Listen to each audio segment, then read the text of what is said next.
Welcome to the Madison Miller Podcast. Today is Tuesday, March 31st, 2020. Today I'm going to talk about the latest news with the coronavirus and whatnot. A couple NFL things I want to hit on. The NBA 2K tournament that's going to be on TV on Friday on ESPN. 2018 NFL ReDraft and my top 10 NFL games of 2019. All right, we'll start with the coronavirus. The big news that came from yesterday, I just forgot to discuss it. The Olympics are officially moved to July 23rd through August 8th of 2021. Right move. It's in the same time period as it would have been this year, so that's good. And I've mentioned this a few times on the show, but the irony of the Olympics being next year is that we're going to have the 2020 Summer Olympics, but in 2021, and then the next winter, 2022, we're going to have the Winter Olympics. So we're going to have two Olympic events in a 6, 7, 8 month period. So that is pretty neat, in my opinion. Another thing I had mentioned on the show in the past was I'm curious to see what the NBA does in terms of whether they're serious about changing the league calendar for good due to this, or they go back to its old ways for the 2021-2022 season, because all speculation is that if they resume the season this year, that they're going to start next season later. So I'm very interested to see if that's the case, whether they will send their players to the Olympics, or they'll probably have a shortened 2021 or 2020-2021 season a little bit, maybe more back-to-backs than there were in the past and whatnot. So that's interesting. The Chinese Basketball Association start was delayed again due to COVID-19.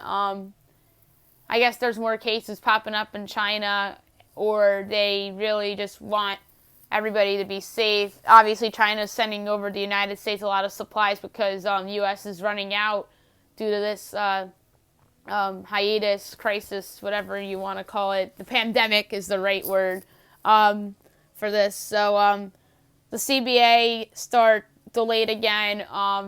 Hopefully they get going soon. They're obviously ahead of us, the United States, in terms of recovery period, because this was going on in China in January, and then it came over to the United States in March, and now we're stuck in this pandemic that we're in. And hopefully, like I said, hopefully the delay of the CBA season isn't really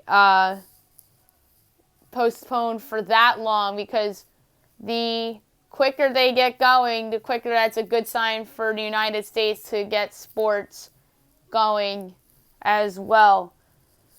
A couple big names in the sports world and in pop culture world are pretty much recovered from this. Sean Payton of the New Orleans Saints, Marcus Smart of the Utah Jazz, Rudy Gobert and Donovan Mitchell of the Utah Jazz, and Rita Wilson and Tom Hanks. For what I know, that everybody's recovered. Hanks and Wilson are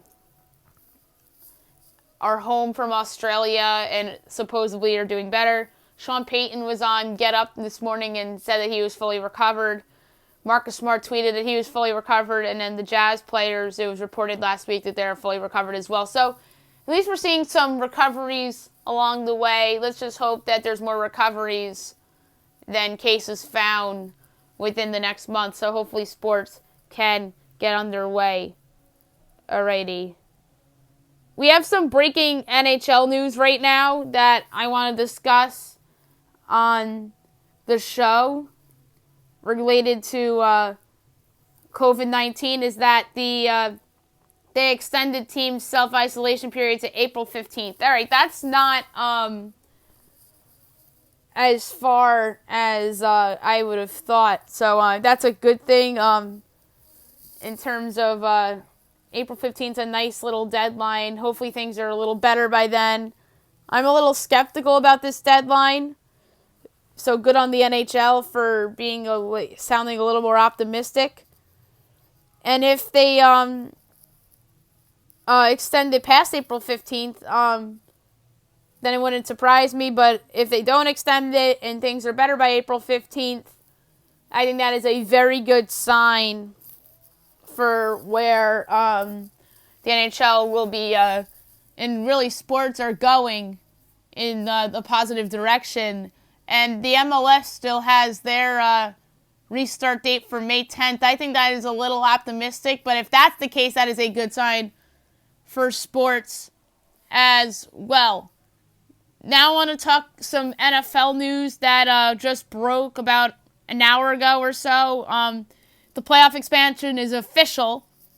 So in the 2020 season, each conference will be getting one extra playoff team. And in the 2021 season is where the league will expand to 17 games. So that is huge for the league. So 7 playoff teams in each conference, and now 14 out of the 32 make it. CBS and NBC will broadcast the additional wildcard games. So you think Mike Tirico get a playoff game on the NBC side, and then Iron Eagle will get a wildcard round game as well. And normally the other 4 games are called by Joe Buck and Trakeman of Fox, Jim Nantz and Tony Romo of CBS, Joe Tessitore and Booger McFarland of ESPN, but I think the Monday Night booth is changing, and Al Michaels and Chris Collinsworth of NBC. So it'll probably be Iron Eagle and Dan Fouts and Mike Tirico and maybe somebody that is on their TV studio like Tony Dungy, or maybe Collinsworth doubles up. So you never know what will go on. So I think that is huge news and obviously very exciting. And the wild card in this is that the bye is now 1 team per conference. So the regular season games are going to mean so much more than they've ever meant in the past couple years, especially later in the season when teams are vying for those top seeds. So that will just make the regular season even more fun. So 3 playoff games on Saturday, January 9th, and 3 on Sunday, January 10th. So that is going to be a lot of fun. The Buccaneers announced that they are keeping, or letting Tom Brady keep the number 12. That's the right move. He's been number 12 his whole career. Peyton Manning wore number 18 with Denver as well, even though the Broncos had 18 retired already. They kind of unretired it and let Manning wear it. And I personally think that the Broncos could very well retire Manning 18 like the Colts did. And obviously the 12 will go up in the New England Raptors. But if he wins one or a couple, or been to a few Super Bowl appearances with the Bucs like Manning was with Denver, then maybe 12 will be retired with Tampa too. So that's cool that they're letting Tom Brady keep number 12, as he rightfully should. An NFL classic game that was on last night that I want to talk about was Chiefs-Rams 2018. It's amazing how different these two teams are right now. The Chiefs, obviously, in the 2018 season, Mahomes won MVP, and then they ended up losing to the Pats in the AFC title game, courtesy of a offside call. The D4 went offsides. I personally think if not for that call, the Chiefs win that game, because obviously Brady threw what thought out to be the game-sealing interception on that play. So that's like a what if in the recent NFL history. Maybe the Chiefs are back-to-back champions. And then obviously the next year Mahomes gets hurt, which is this past season. He was out for a few weeks, and he comes back and leads the Chiefs to a first-round bye. And then they ultimately, the Ravens get knocked off in the postseason by the Titans, and then the Titans beat the Chiefs beat the Titans, and then they go on to beat the 49ers in the Super Bowl. So that's the Chiefs since then. The Rams were the team that ended up going to the Super Bowl. They got the generous call that helped them go to the Super Bowl, that non-pass interference that they should have called, and they should have called the pass interference, and they didn't. So the Rams go to the Super Bowl, and they end up losing to the Pats, and then the Rams had a disappointing year last year, went 9-7, didn't even make the playoffs. And it's funny because if the playoff expanded last year, then the Rams would have made it as the 7th seed and would have played the Packers in round 1. So if they did this a year earlier, then the Rams would have made the playoffs last year. So obviously perception of the Rams kind of changed last season, especially Jared Goff. People look at him now as a bottom half of the league quarterback. Aaron Donald's still really good. A lot of players from that Rams team in 2018 are no longer there, such as Todd Gurley and Dante Fowler.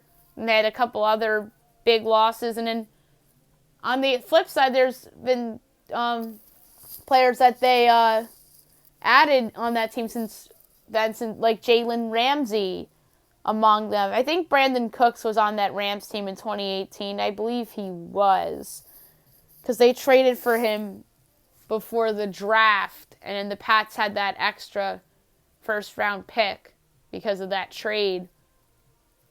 So, yeah.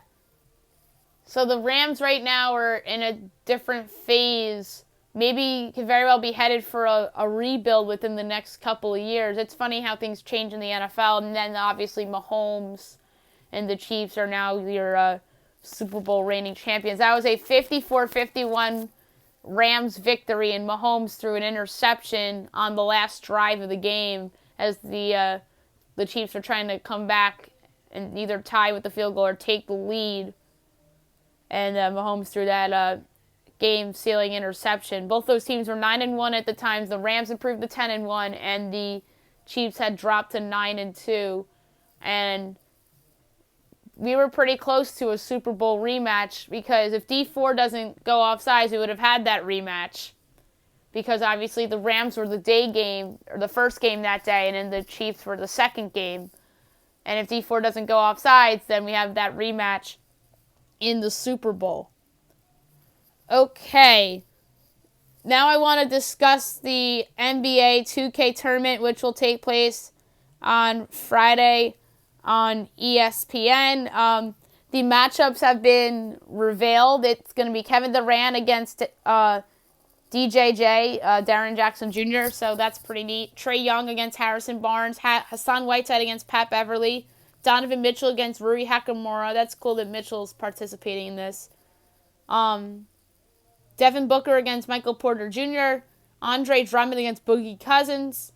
Zach LaVine against DeAndre Ayton. And Montrezl Harrell versus DeMonte Sabonis. So, you have a Nets, you have a Grizzly, a Hawk, a King, a Blazer, 2 Clippers,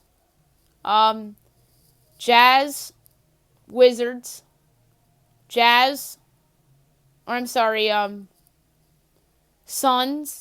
Nuggets, technically a free agent because he got waived in Boogie, a Piston, you have a Bull, another Sun, a Pacer, and then a Clipper. So, the initial report is that one team would have one representative, so you have multiple representatives from the Clippers and multiple from the Suns. So this should be fun. I'll pick this on the podcast on Friday. So that should be pretty neat, and I'm interested to see if there's going to be any odds so we could bet it on Friday. So that'd be pretty cool if that was the case. Now I'm going to do my 2018 NFL redraft. I did one last year. I want to look back at it and see the comparisons to this one from the last one, because there's obviously players that had breakout seasons since then, and there has been players that have declined from rookie year to sophomore year and whatnot. So without further ado, here's my 2018 18 NFL redraft 2 years later, or almost 2 years later. Number 1, the Cleveland Browns, Lamar Jackson, quarterback, Louisville. Was there any other possibility here? Lamar, obviously, your reigning MVP. He was my top-rated football player of 2019 calendar year. So, an obvious choice here for the Browns as they find the franchise quarterback in the redraft in Jackson. Number 2, the New York Giants. Saquon Barkley, running back, Penn State. They stay the course and take Barkley, no do-over. I know many people think that they should have gone offensive line or Sam Darnold or a quarterback per se, but none of the quarterbacks at the time were perceived to be special. Now it looks like Lamar is, but the Giants weren't the only team that missed out on Lamar. There were over 25 teams that also missed out on Lamar Jackson. So they're not alone there, including the next team I'm going to talk about as well. But Saquon has been a Pro Bowler. He's been one of the league's best backs his first 2 seasons. And he's somebody that if the Giants' offensive line improves a little bit coming into the next season, then Saquon is poised for a monster year 3. And number 3, the New York Jets take Josh Allen, quarterback, Wyoming. Yes, I have them taking Josh Allen over their current quarterback and Sam Darnold. Josh Allen really improved in year 2 from year 1, leading the Bills to the postseason. And I think that there's a chance that he improves even more going into year 3 due to improved positions on the team, such as wide receiver and whatnot, but that's from a Bills standpoint. But Josh Allen has really good mobility skills. He's smart, and he's somebody that I think could, like I said, could very well improve in the future. So the Jets change that up and go Josh Allen. 4, Cleveland Browns, Quentin Nelson, guard. So in the redo here, they go with the former Notre Dame standout, the Browns. Imagine Lamar Jackson and Quentin Nelson as the foundation pieces of the Browns, and then they still do the Odell trade, and they still do the Landry deal, and having Jackson and Nelson as foundation pieces, and Myles Garrett, obviously. I think the Browns would sign up for that instead of Mayfield and what they currently have on their offensive line. But who knows? Maybe Mayfield has like a re-breakout in year 3 and establishes himself. So you never know. Number 5, Denver Broncos, Bradley Chubb, defensive end. So the Broncos stay course and go with Bradley Chubb, who, unfortunate for him that he got hurt last year, but he, when healthy, is proven to be a pretty solid pass rusher. I still think he's going to be special in this league. 6, the Indianapolis Colts, Denzel Ward, cornerback, Ohio State. So the Colts, after Nelson goes 4th, take who the Browns initially took at 4th with Ward. Pro Bowler's first year. One of the better corners in the league. Boy, that would be a nice get for Indy. 7, Buffalo Bills, Baker Mayfield, quarterback, Oklahoma. So Baker drops the 7. Baker obviously regressed from year 1 to year 2. I think last year I had the Browns taking Mayfield in the redraft, but now I don't. Mayfield's obviously someone had a really good rookie year, declined his sophomore year. I think that offensive line was just bad. So that was huge that they signed the Jake Conklin. Like I said, I do think Baker will be better in year 3. So I just have him dropping a couple spots from 1 to 7 in this redraft. So the Bills trade up for Baker Mayfield instead of Josh Allen, who goes 3 to the Jets. Number 8, Chicago Bears, Minkah Fitzpatrick, safety, Alabama. All right, so the best safety in this draft class, you could argue Fitzpatrick, you could argue somebody else, but who I'm going to get to shortly, very, very shortly. But Bears tank Minka. Imagine him in that defense with Eddie Jackson and all those other talented defensive backs they have. Number 9, San Francisco 49ers. Derwin James, safety, Florida State. Derwin James did not play last year, and he had a really good rookie year. And I still believe in this guy. So, the Niners take him here. Imagine him and Richard Sherman in that secondary. Boy.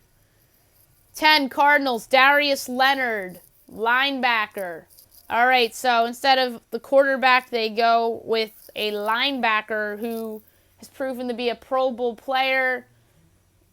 Cracked the top 101 in the Pro Football Focus top 101 players list his first 2 seasons. Someone who the Colts stole in the second round. I wasn't high on this guy, but he really has silenced me as a personal doubter and a bunch of others coming from a small school. But yeah, the Cardinals land a good player here with Darius Leonard. I think they'd rather have Darius Leonard in this draft, and then they'd obviously would take Kyler in the 2019 draft to be their franchise guy. Number 11, Miami Dolphins, Leighton Vander Esch, linebacker, Boise State. So he's somebody that had a better rookie year than sophomore year, but I still believe in this kid. He'd be a good fit on this Dolphins defense with Brian Flores. Number 12, Tampa Bay Buccaneers, Jair Alexander, cornerback, Louisville.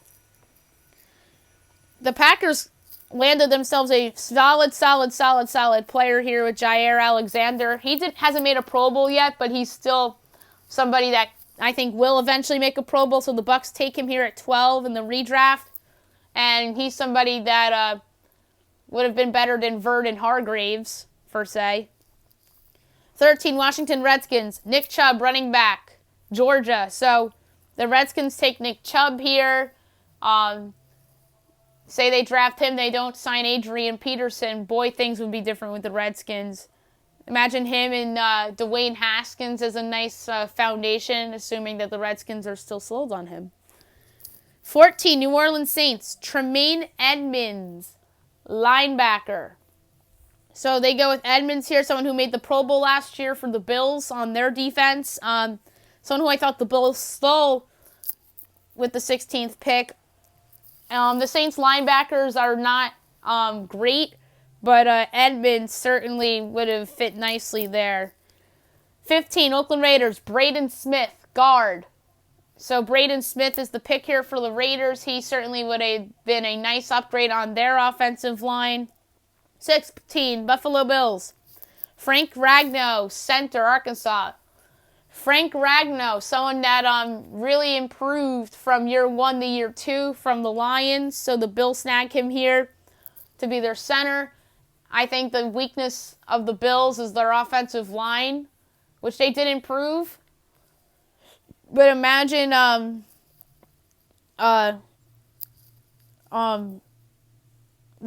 in that line and how much better that line would be and Josh Allen would be right now. But in this redraft, it would be Ragnow and Mayfield on the same team. 17, Los Angeles Chargers, Mike McGlinchey, guard, Notre Dame. So McGlinchey gets taken by the Chargers here in the redraft after he was solid last year, started every game for the Niners pretty much. I think he was injured for a little bit though. Helped them make the Super Bowl. He certainly would have been better than what they had last year. 18, Green Bay Packers, Roquan Smith, linebacker, Georgia. So Roquan Smith goes to Green Bay after Jair Alexander goes 6 spots earlier in the redraft. Roquan had a good rookie year, dipped last year, but I do think he still has some potential. 19, Dallas Cowboys, Marcus Davenport, defensive end. So the pick that I heavily criticized at the time for the New Orleans Saints was Marcus Davenport. Davenport is somebody that really has improved throughout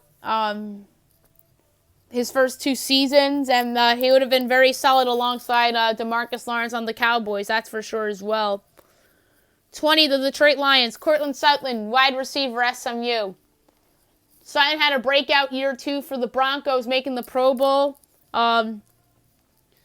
He would have been the number 1 option on Detroit this past year for sure. And probably would have been the number 2 guy before the Golden Tate trade in 2018 for the Lions. 21, Cincinnati Bengals, Mark Andrews, tight end. So Andrews had a breakout year last year at the tight end position, making the Pro Bowl. Goes to 21 to Cincinnati. They had a couple solid tight ends, Eifert and Croft. But I don't think either of them are there anymore. But Andrews is better than both of those guys right now, for sure. 22, Tennessee Titans, Christian Kirk, wide receiver, Texas A&M. So Kirk is someone who has been a solid wide receiver. He had some chemistry with Kyler Murray last year, and he certainly would have helped Tennessee. And first Marcus Mariota, then Ryan Tannehill these past couple of years. 23, New England Patriots, Orlando Brown, offensive tackle, Oklahoma. Baltimore stole him in the 3rd round. He's in the 1st round of the redraft. He made the Pro Bowl last year. He certainly would have helped the Patriots, and maybe Tom Brady's still a Patriot if they drafted Orlando Brown. 24, Carolina Panthers, DJ Chark, wide receiver. So the Jaguars' 2nd rounder goes here. He made the Pro Bowl last year, and he certainly would be a nice building block for the future quarterback of the Panthers. Whether it's Teddy Bridgewater long-term, it would be Teddy Bridgewater in theory this year and probably next year as well. And obviously would have been a big help for Cam Newton in 2018, and then 2019, Kyle Allen. 25, Baltimore Ravens, Sam Darnold, quarterback, USC. So Sam Darnold falls all the way to 25, and that is just because of the teams in front of them didn't really need a quarterback, and then the Cardinals at the time did, but I decided to go with Darius Leonard for them instead because their front 7 really isn't that strong. So Leonard would have been a nice building block in theory for them, and then this is a redraft, so Kyler Murray, Darius Leonard would be 2 nice foundation pieces for them in theory. So with Lamar off the board, the Ravens go with Sam Darnold, the Jets quarterback. Boy, things would have been different for the Ravens if they had Sam Darnold instead of Lamar Jackson. Or maybe Sam Darnold's career is different. That's like a what if. 26, Atlanta Falcons, DJ Moore, wide receiver. So the Falcons go with DJ Moore instead of Calvin Ridley. DJ Moore is somebody that has been very solid for the Panthers in his first 2 seasons in the league. Number 27, Seattle Seahawks, Vita Vea, defensive tackle. So instead of the running back, Rashad Penny, they go with a better need position with the pass rusher in Vea. He certainly would have helped them. 28, Pittsburgh Steelers, Dallas Goedert, tight end, South Dakota State. So the Steelers go with the tight end, the long-term replacement for Heath Miller. Goedert, somebody that has been a good tight end for the Eagles these last couple of years. He could start on a bunch of teams, in my opinion. He's that good. And maybe if the Steelers drafted him, maybe they wouldn't have signed Eric Ebron in free agency. And by the way, that Eric Ebron pickup's not a bad one. He had a good year at the Colts last year. And I think that he'll help Roethlisberger this upcoming season. But I think it would have been different for the Steelers a little bit if they drafted Goedert. Imagine Goedert and at the time in 2018, Antonio Brown, Juju Smith-Schuster. That would have been something, that offense. 29, Jacksonville Jaguars. Darren Payne, defensive tackle, Alabama. So the Redskins player goes 29. They go with him instead of Tavon Bryan. Payne's been a better player than Bryan, although it's been close in my opinion. 30, Minnesota Vikings, Colton Miller, offensive tackle, UCLA. Miller's somebody that I'm not high on personally. He's been okay, but that was just a position of need pick for the Vikes there.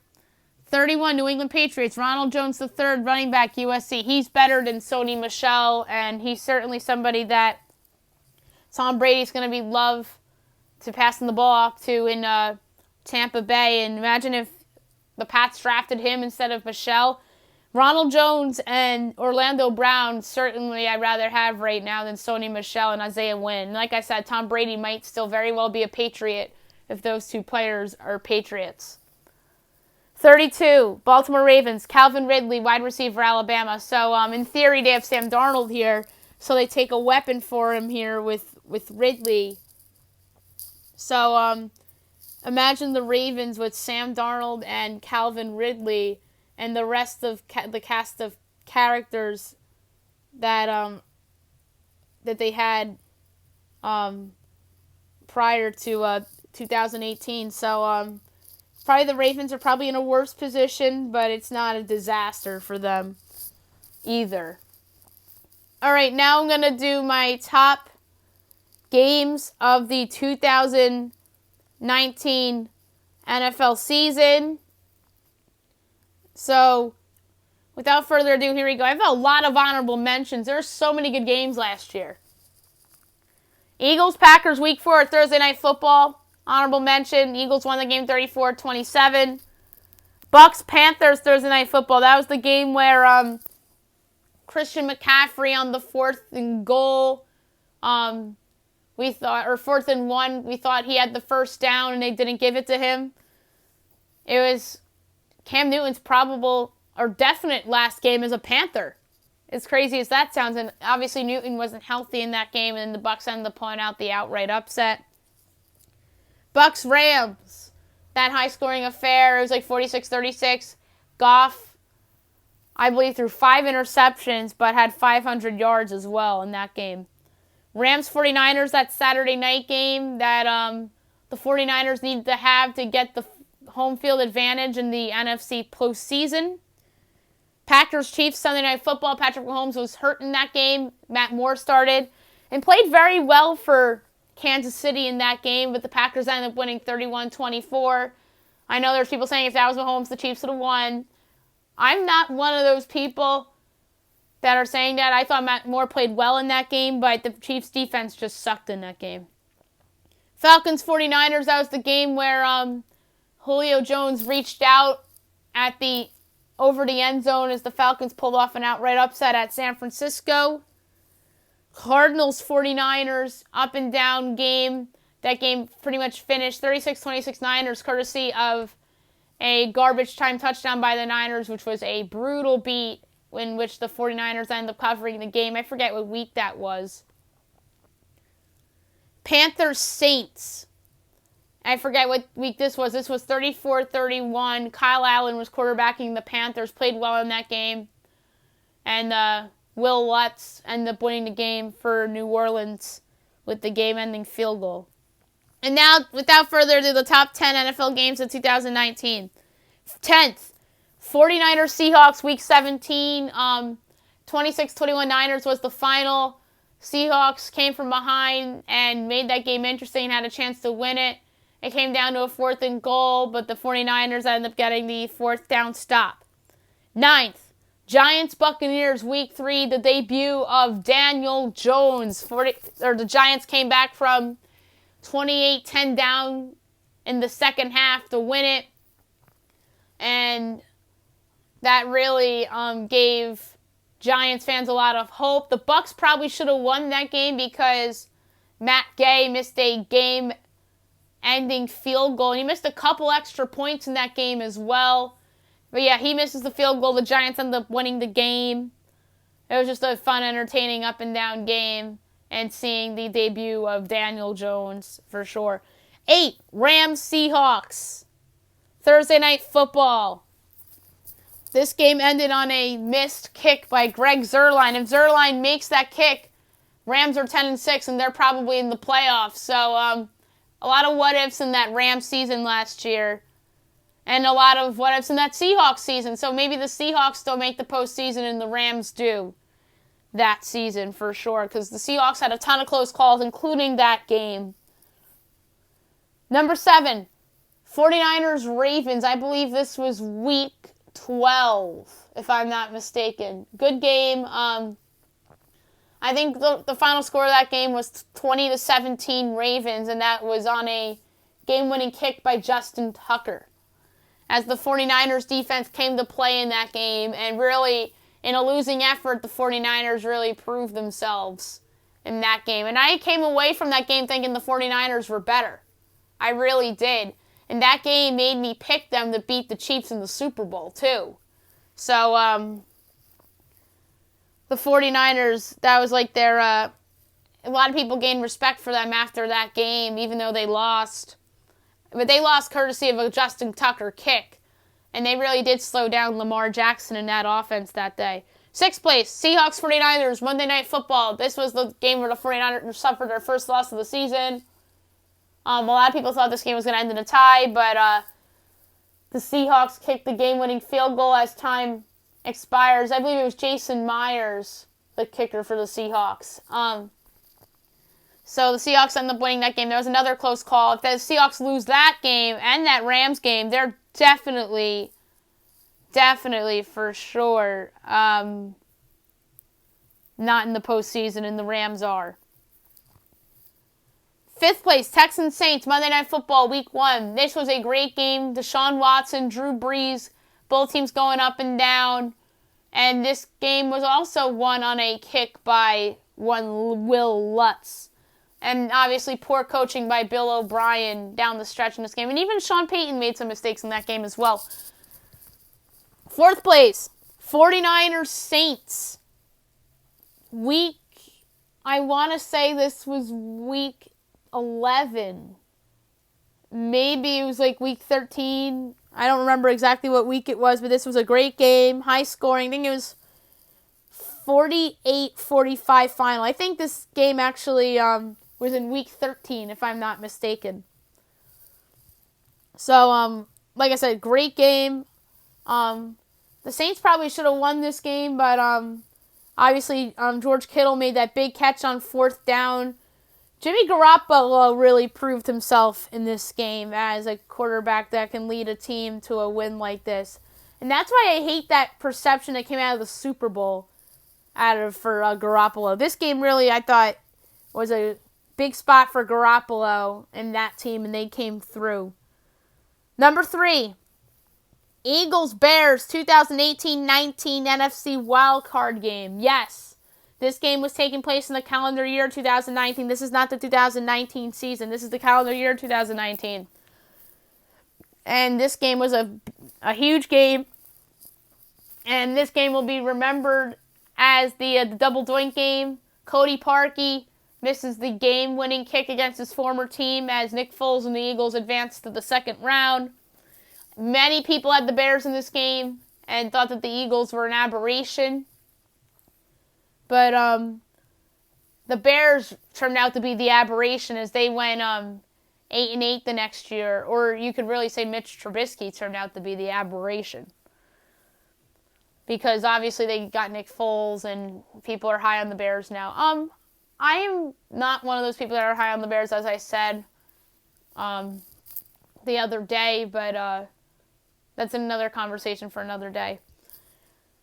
Number 2, Rams Saints 2018-19 NFC title game. This is obviously the game that the non-PI call that I've discussed on the show a couple times today. But let's face it, this was a really good game that was overshadowed by that call. An up and down game, good defensive plays from each side. Both teams played hard. And the the Rams benefited from that call, and that game went to overtime because of that call. But that was a good game regardless of that call.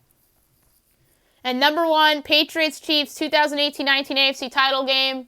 They went to overtime. This was a great game, back and forth. Tom Brady, Patrick Mahomes. Obviously, the D Ford offsides. Even though that happened, this was still a very, very good game. And obviously, the what-ifs with my number 2 and number 1 rated games of the calendar year 2019 obviously exist. Both those games went to OT. Obviously, the blown non-call and the D Ford offsides are 2 big what-ifs in NFL history right now they keep discussing. But those 2 games are certainly my 2 best games of the calendar year 2019. So that's it for today's show. We'll be back tomorrow recapping the latest news with the coronavirus. I'm going to do a 2018 MLB redraft, my top 10 MLB games of 2019, and previewing Masked Singer, 2-hour show tomorrow. No Lego Masters due to Masked Singer being 2 hours because it's the Super 9. So any other news that breaks in the world of sports or pop culture, I'll have it for you as well. And I hope you guys have a great day, everybody.